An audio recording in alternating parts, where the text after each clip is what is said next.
Reverend Doug McClusker will now give us a reading.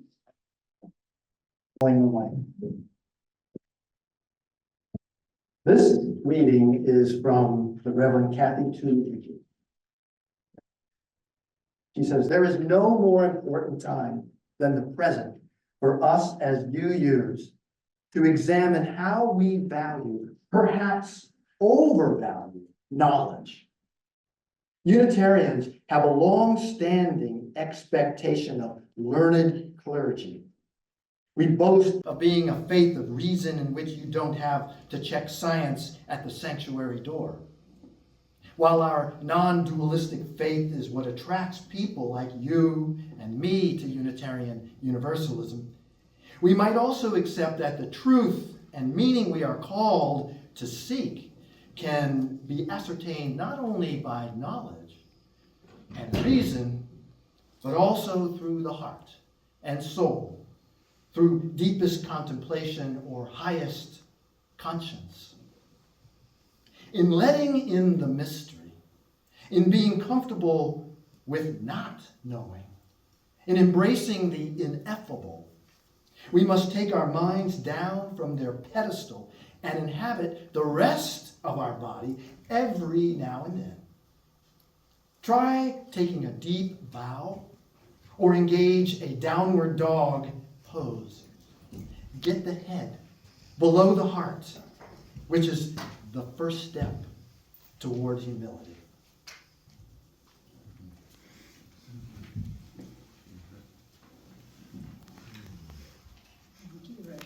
So now let us take a few moments in silent reflection as we prepare to share our resources, our spirit, our presence with one another.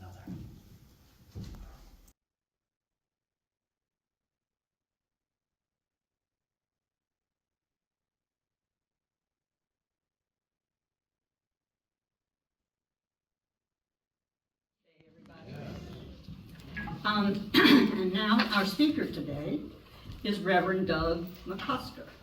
He comes to us from UUFR, translated as Unitarian Universalist Fellowship of Fredericksburg. He has been the settled minister there for 9 years. And he's also, for the last 6 years or so, been part of the minimum security prison ministry at the Coffee House Correction Center in Mitchell, Virginia. Reverend McClusker holds 3 master's degrees: divinity, art, and science. He's a certified mindfulness outdoor guide, and he leads groups through forest bathing. It's an immersion experience in nature. But wait, all that is recent history. He also spent 32 years as a cartographer and a systems engineer with the National Geospatial Intelligence Agency. I had to look that up. Reverend McClusker is also a husband to Marie Lipscomb and a father to Bree, their grown daughter. So, Reverend, we're just happy to have you here. And I am very happy to be here once again. I've been here, I think it's my 5th time now. And what you may have read is that I am going to be retiring at the end of June. So this may be my last time. So it's really nice to be with you on such a beautiful day, beautiful time of the year, seeing all the flowers coming out. And I come to you today to talk about mystery. In fact, the title of my talk today is I Love a Good Mystery. I suppose some of you may as well. The Greek philosopher Epictetus wrote, "You are a distinct portion of the essence of God, in yourself. Why then are you ignorant of your noble birth? Why do you not consider whence you came? Why do you not remember when you are eating, who you are who eats, and whom you feed? Do you not know that it is the divine that you feed, the divine that you exercise? You carry a God about with you. Now, I often think about the divine spark that Epictetus described so long ago. It is much easier for me to grasp the notion that I and all matter around me is infused with stardust from the cataclysmic explosion that scientists call the Big Bang. But is there an eternal, pre-Big Bang essence that hums along in some unseen harmonic frequency in the space between the stardust? I ponder such things because something deep inside me is drawn toward the mystery, even if I can't put my finger on it. I feel it. I experience it, but I can't sense it. When I try to imagine it in my mind, it slips away but leaves a trace of wonder.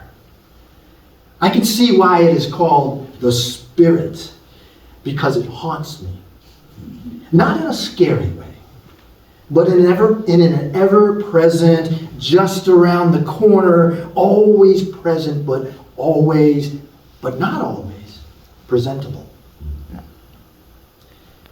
I also wonder if someday some clever human will figure out a way to sneak up on it and expose it.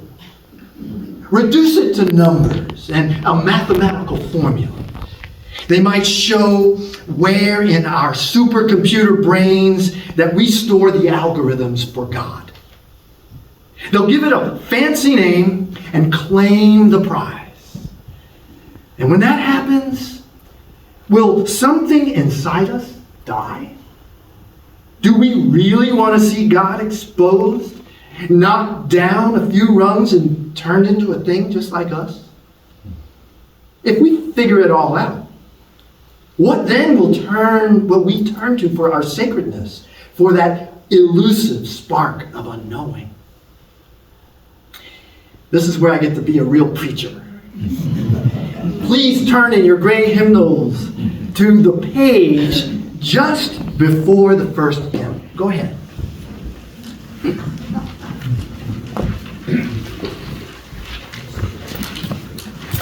Okay, you will see there the familiar 7 principles of Unitarian Universalist congregation that we covenant to affirm and promote. You see it? All right. But go down lower on the page, and you'll see the second half of that covenant. The lesser known 6 sources of our living traditions. These beautifully written words encapsulate the spiritual quality of our faith. Because without these, it would be hard to actually call us a religion.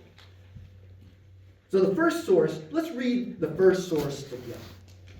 All right? Direct experience of that transcending mystery and wonder, affirmed in all cultures, which moves us to a renewal of the spirit and an openness to the forces that create and uphold life.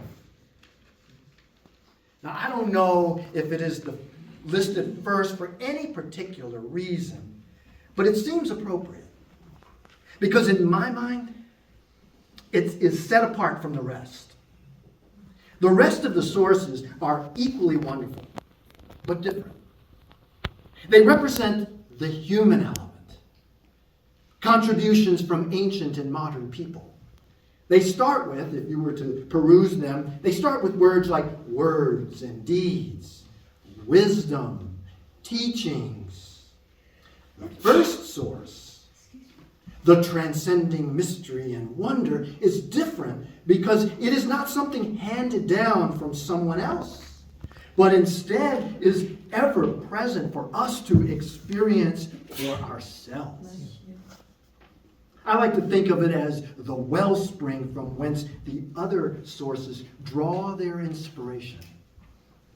Now, let's look down at the fifth source, and we will repeat that together in unison.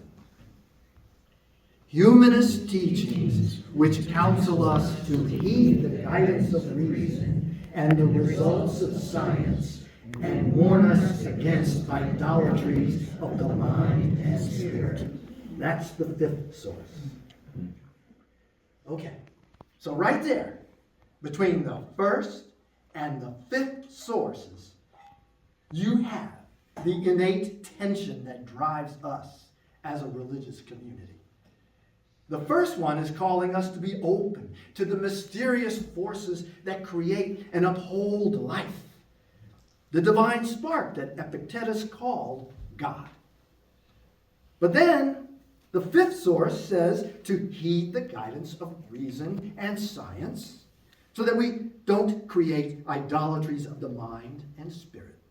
In other words, operate on what you can prove, but always remain open to new knowledge. That's what scientists do.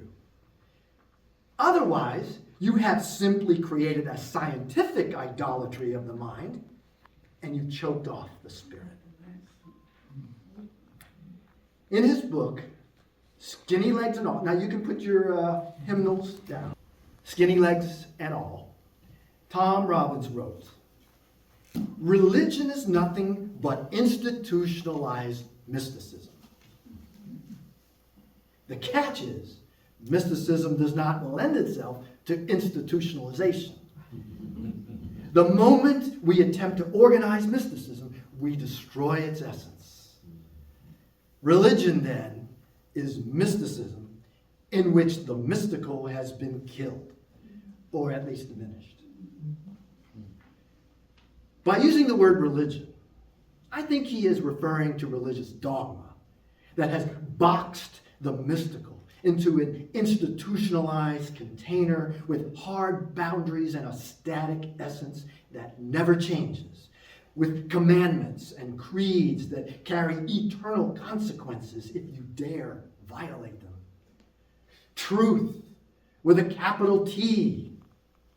To Robbins, this is mysticism in which the mystical has been killed.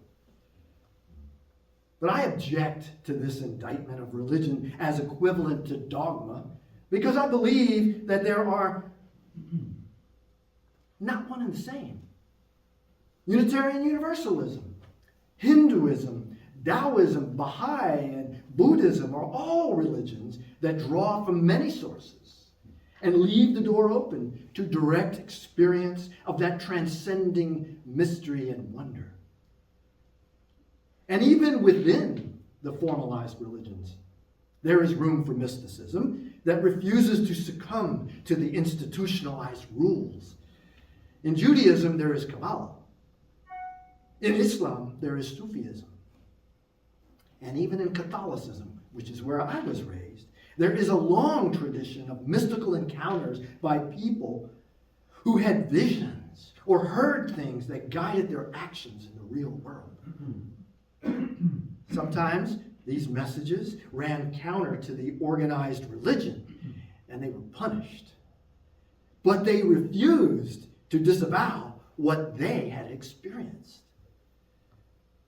So I think that the key to living within this tension of mysticism and human teachings is accepting the limits of our knowledge while remaining open to new data in whatever form that comes.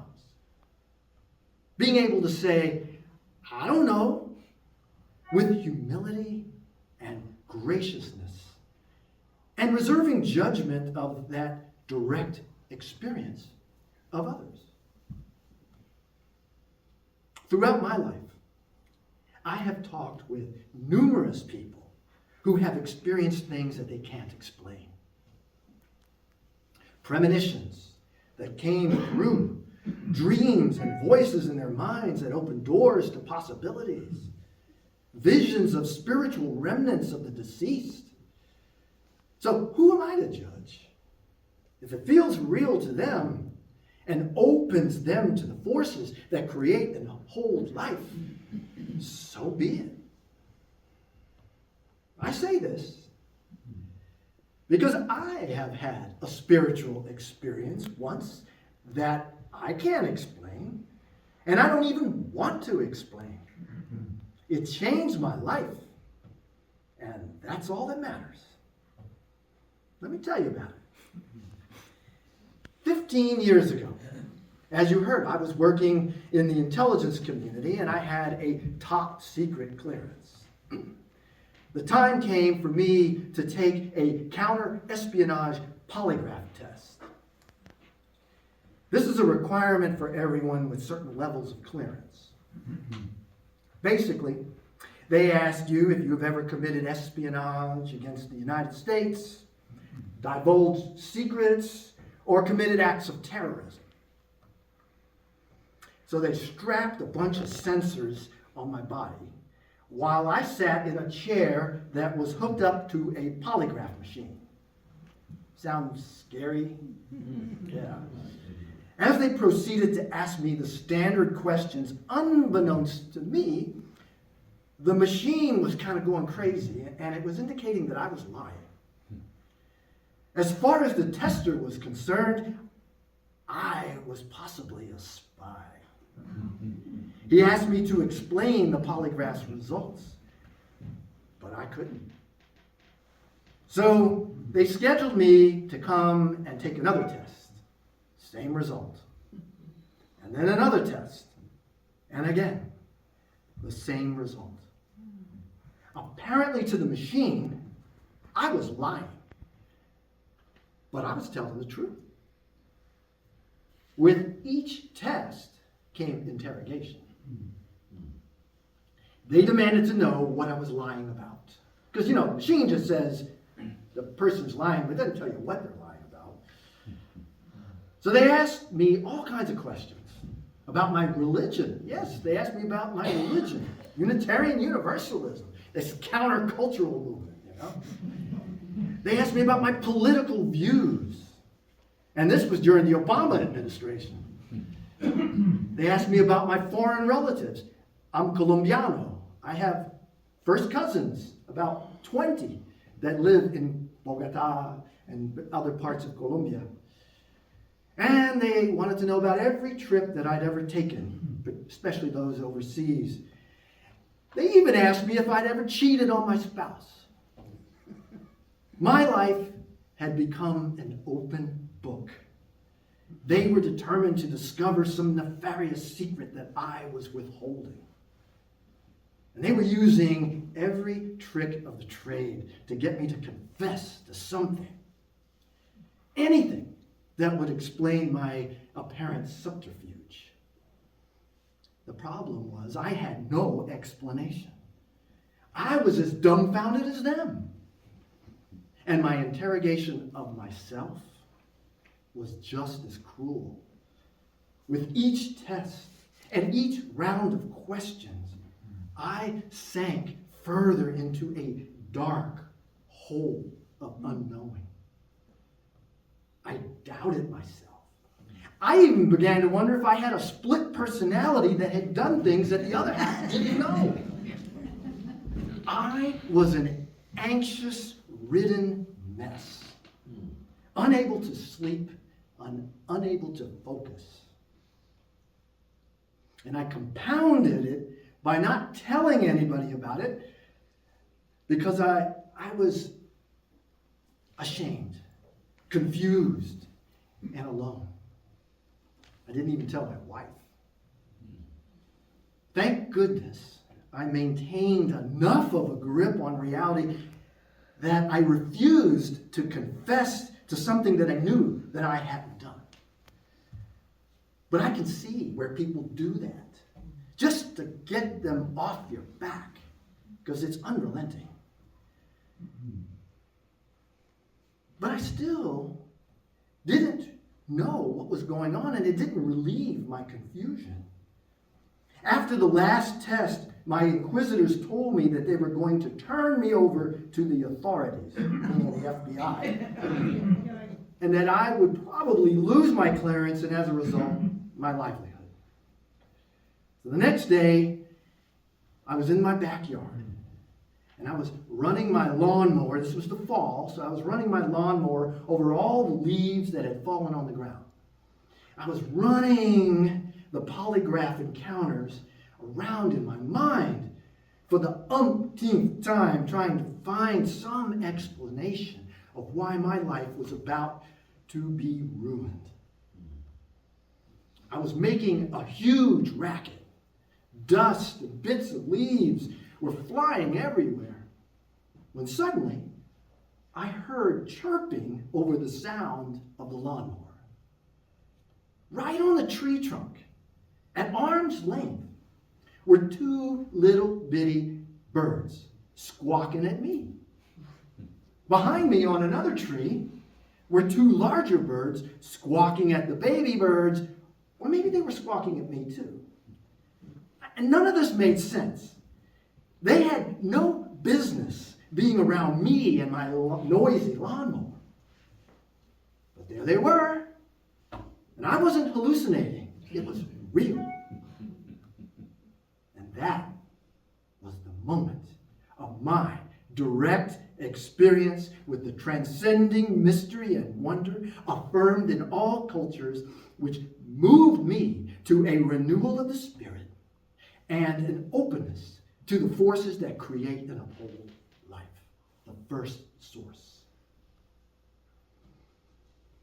I turned off my lawnmower and I started crying. I crumpled to my knees and I looked at those birds, and all I could say was, "Thank you." I couldn't translate their chirping, but to me, they were telling me that I was not alone. In my utter despair, I was still connected and held. I call those birds my spiritual guides. Their mere presence showed me a way out. I went into the house, told my spouse what I had been going through, and I dumped my entire burden on the floor. And I was catastrophizing. I'm going to lose my job. We're going to be homeless and all that, you know. And she looked at me with eyes of love. She said, "I trust you. I believe in you. If you lose your job and we have to live on the street corner, I will share a tent with you." Boy, that makes me feel it all over again. Now talk about a renewal of the spirit.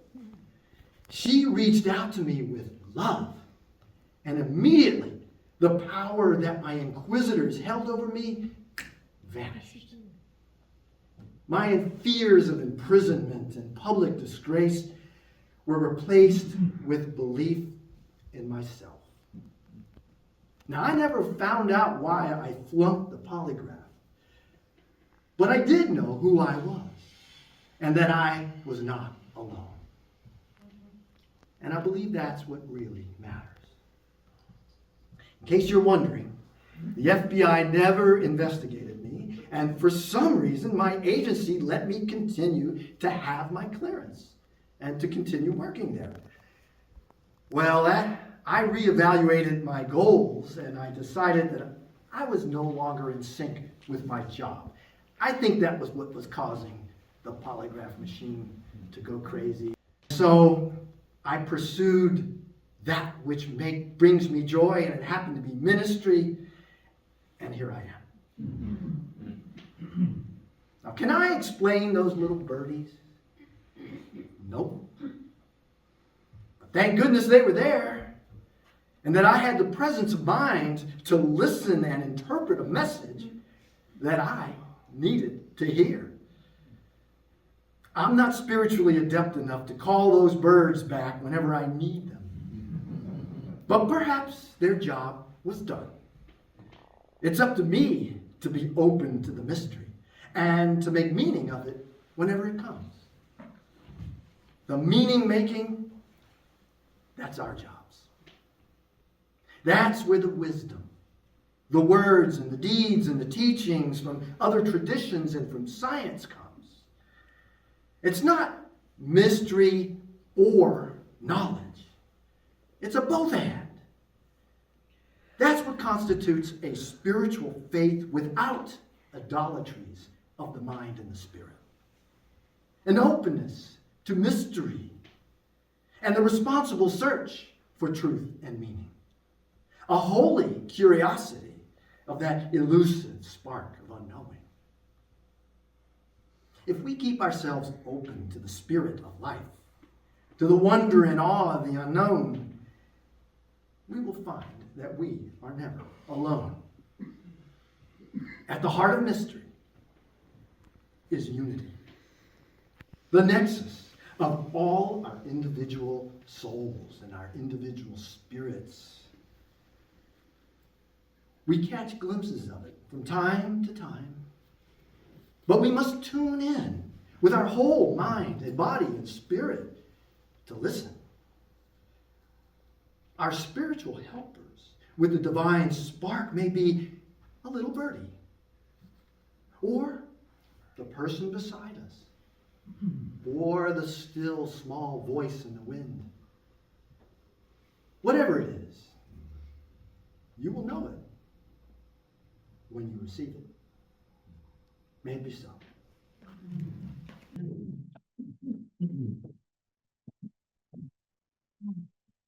So, that was wonderful. Thank you. So, I love that story.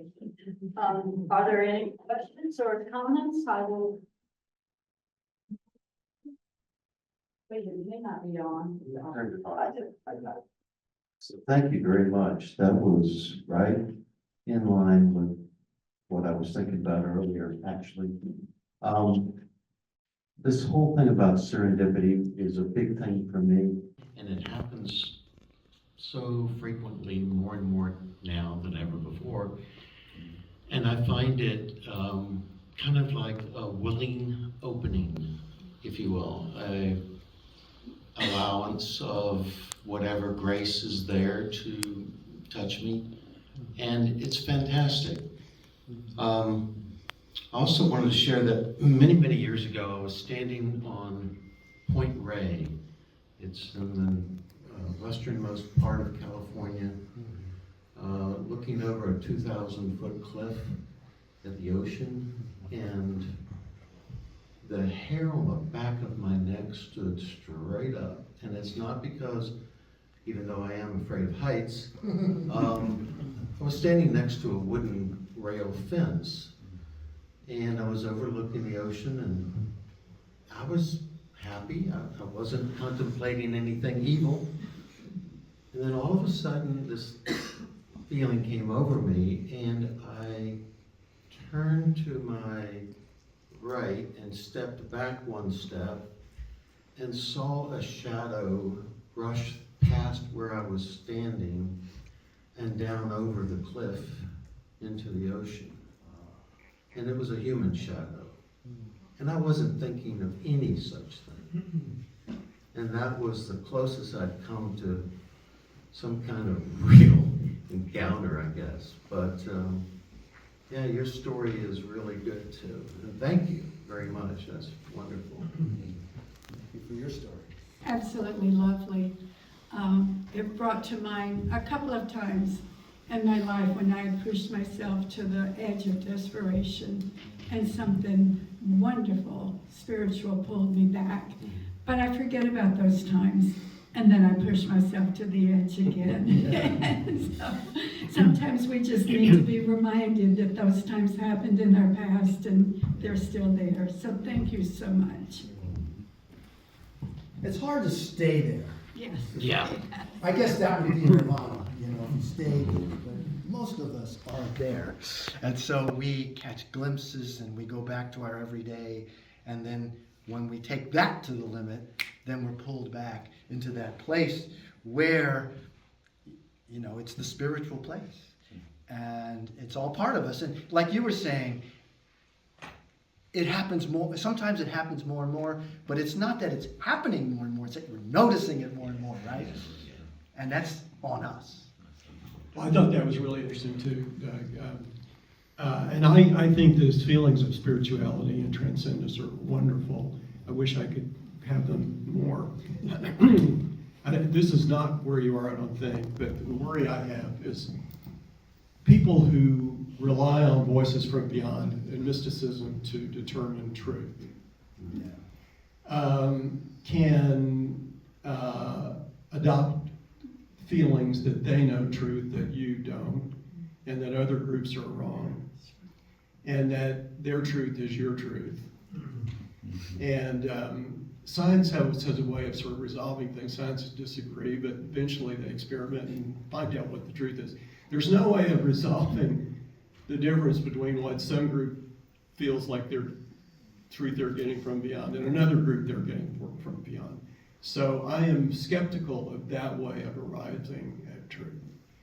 But I certainly think it's wonderful to have spiritual experiences, and that can tell you a lot about your life and where you fit in. Yeah, I think what you were describing is what Tom Robbins was describing as mysticism that becomes institutionalized, because that's when you say this is the truth with a capital T, and we're going to put it in this jar, and we're going to close it, and we're going to open it up on Sundays, and then put it back, and that kills it. It chokes it off, and it takes it out of experience and starts to put it into a explained thing that everybody must believe. Whereas liberal religion, Unitarian Universalism being one of them, gets its authority from the personal experience. And it can be something that you leave the door open and say, I just couldn't explain that, but I can't see it, but I think there is a spiritual something or other, like, in Taoism, they call it the Tao, the energy. And then from time to time, science will explain it, but scientists always have that edge around which they can't quite explain. Some scientists call that God until that piece of God is explained. But there's always something out there, and they want it that way because job security, right? I have a question. At the very end of your talk, you said something about meaning. It kind of tied everything together, what you said. And I'm going to ask you to repeat what you said. But the reason that I'm asking is because as a parent, of troubled adult child, I struggle with my role in his life at teaching meaning. Teaching the principles that you've taught us here today. Well, I think what you're referring to is where I was talking about how, the birdies came along, and whether there's a really botanical or biological answer to what was really going on. I came to some meaning because I had this burning question that was literally killing me, and I came to a meaning. I am the meaning maker. We are the meaning makers. That's what responsible truth, search for truth and meaning is about. And that's our job to do, and that's what scientists do. They're looking for meanings to explain how the world works. And from time to time, this is something that can save us because it can pull us from the abyss. And somebody could say, well, Doug, you got it all wrong. That wasn't really what those birds were all about. Okay, fine. I don't want to hear it because that was the meaning for me. And it had importance for me. And just like your son, we all go through times of suffering, times of elation and joy. And so it's in those times, those joys and concerns, where the meaning of life comes to us, or could come to us if we're open and listening. And this is where it's not appropriate for you to say that meaning is incorrect, because I see it this way. Because I have a different life. You know, I've got all kinds of different experiences in my life. So the lens that I'm seeing it through may be good for me, and that meaning may work for me, and someone may have another way of interpreting it that works for them. Yeah. First of all, you don't have to be a minister to come and speak here. You're welcome back, whether you're still practicing as a minister or not. Thank you. The other thing is, and that's what you were talking just now, our experience of mysticism and the unknown and the strange and wonderful things that happen is our truth. Everybody's truth is different, and it's when we start to impose our truth on other people that we get into trouble. I mean, the thing that I love about coming here, it's not one of the people in this room believes exactly the same thing as anybody else. You know, we are free to be who we are, and we share our experience, strength, and hope. You know, and my mind went back at some point today. I'm okay. You're okay. You know, Yeah. when we try to put our truth onto others, that it says you're not okay. Not a good way to go. You know, there was a Universalist minister, Forrest Church, and he had this analogy or this metaphor that I think really works well. He called it the cathedral with many windows. Have you heard about that? And the metaphor is that there's this amazing cathedral, it's glass, and the sun is shining brightly, and I see reflected, the light reflected, and I see lights and I see something. Somebody over there at another angle of the glass cathedral is looking in and they're seeing something completely different. So it would be inappropriate for me to say what I'm looking at is the real thing, forget what you're looking at. And so that's one of the bedrock things about Unitarian Universalism, and he was a Universalist, and pluralism is that we leave it open to say, okay, your view of what you're seeing is valid and so is mine. Well, is there a real truth where everything is moving towards? Probably. But are our brains able to really perceive it yet? And is that what we get to when we die? The answer is revealed. Who knows? I had another thought. I've had a variety of I'm going to call them open experiences, you know, and some are similar and some are not. But the more I have had and the more I accept them as real for me, the more I become open to messages that I can't get there by myself, but I can recognize when they're given to me. You know, and the more I allow that awareness in myself, the larger that awareness gets. Those are not the best words, but they're the ones I have right now. Sure. It's like muscle memory. Yes, yes.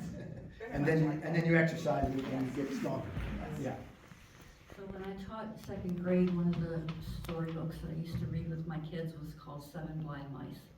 Oh, yeah. And the seven blind mice were sent out by their master, the wise mouse, to go tell him what an elephant was. So depending on where they landed around the elephant, you know, one of them came up and he's blind, and he came up to his leg and he comes back and says, oh, an elephant is like a tree trunk. Right. You know, and the other one comes back from the tail and says, no, the elephant's like a long stringy rag. And, you know, and so they go to different parts of the elephant, they only see a piece of it. And that's kind of how I imagine us being. We each have our own perspective, but it takes all of those perspectives plus more that we don't have in order to create the actual reality of what's going Yeah, on. that's perfect. And that means listen to one another Yeah. with an open mind, an open spirit. And also be aware that there may be things that none of us have a perspective on yet. Yeah. Right. Yeah. She's over to the right. Okay. Wonderful. Oh, one more. Jeff has a hand up. I can talk from here. Okay. I'm a forest bather myself. Oh, great. I am a non-dualist. I see God in everything. And when I see and when I talk to other people about divinity, it's everything everywhere all at once. Yeah. And, you know, so whatever your perspective is, I talk to people that way. Okay, you don't believe, no thing is part of what God is. And it's all that. And somebody who believes it's something else. But that's all just that one perspective. And you have to look at the whole aspect. And when you think of everything that you can think of in the physical form, there's an infinite amount past that we can't even comprehend. Right. So. Yeah, and that's the basis of Taoism, is that there is that, what they call, the abundance of things, which is all the material objects that we can put our hands and our minds around. And then there is that which is in between, and the closer you come and you start to give a name to it, you start to box it in, the more you have mistaken it. It's elusive, it can never be grasped totally. And so, thank goodness. Could I ask one last? Yes. I would like to take a survey. Okay. Is there anyone in here who has never had some kind of experience that is unexplainable? Anyone? My view is every experience I've had, I may not have known what the cause was, but I'm sure the cause was consistent with the laws of science. Or at least the science that is known at the time. Well, not necessarily. I mean, scientists doesn't know everything. Well, yeah, exactly. So it can't, some things can't be explained yet. But you might be saying laws of nature. The laws Well, of the nature. truth about the nature of the universe, Oh. as I say, I don't want everybody to hate me here. So everybody loves these experiences. Cool. Well, and remember, there's a tension between the transcendent mystery and awe and the scientific and reason. There's a tension there. So some are a little bit more on this side of scientific and reason. Some are a little more here. Many people travel back and forth. And I think that tension gives life to Unitarian Universalism. Keeps it from being a static thing. And if it were all science and reason, then we could all just go home. Because then we're a philosophy class, and we're, scientists, and so there's a place for that. But I think the in-between is why we come here on Sundays and we listen to different points of view and different meanings. And it enriches us, even if we don't agree with it all the time, right? I'm gonna ditto with Betty, and that helps me. And some of the things that Eddie has said from the pulpit. I just feel that there is a lot of science in things, and there is a happy medium in the science field too. And we still can have that feeling of something maybe not mystical, but serendipitous happening. But I'm with Eddie, so nobody hates you.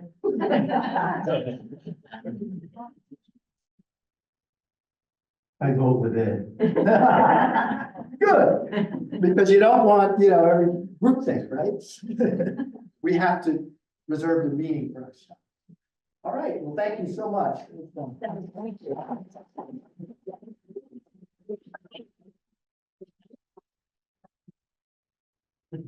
I'm sure that you probably have other things to talk about during coffee hour, so.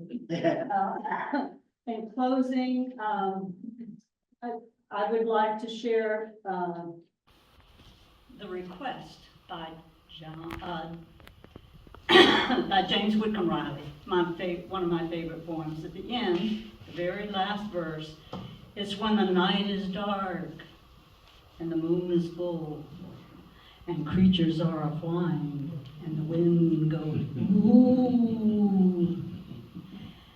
You better mind your parents and your teachers, fond and dear, and cherish them that loves you. And dry the orphan's tears and help the poor and the needy ones that cluster all about, or the goblins will get ya. Watch out. Well, before we extinguish the challenge, Too late. please rise as you are willing and able, and turn to number 123 1:23 for our closing. So we still have a little bit of, yes.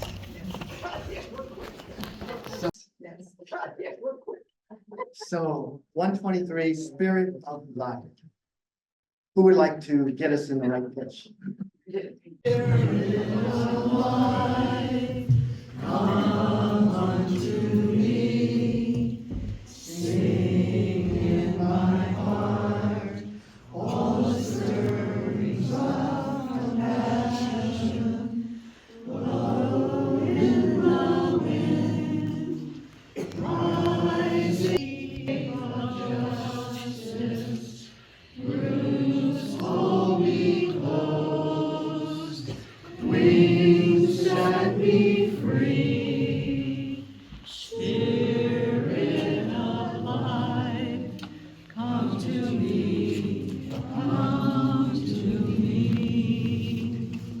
Remain standing for our closing words.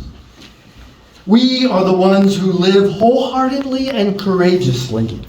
We are the ones who reach past the known to hold that which is liminal, nebulous, and layered with complexity. So whenever we do this hard and holy work, whenever we show up with our hands trembling and our hearts fluttering, may we know that we are not alone and that we have what we need for this moment. May we remember that we are woven together, and may we trust that we can lean into the container that mystery and community hold onto us. May it be so.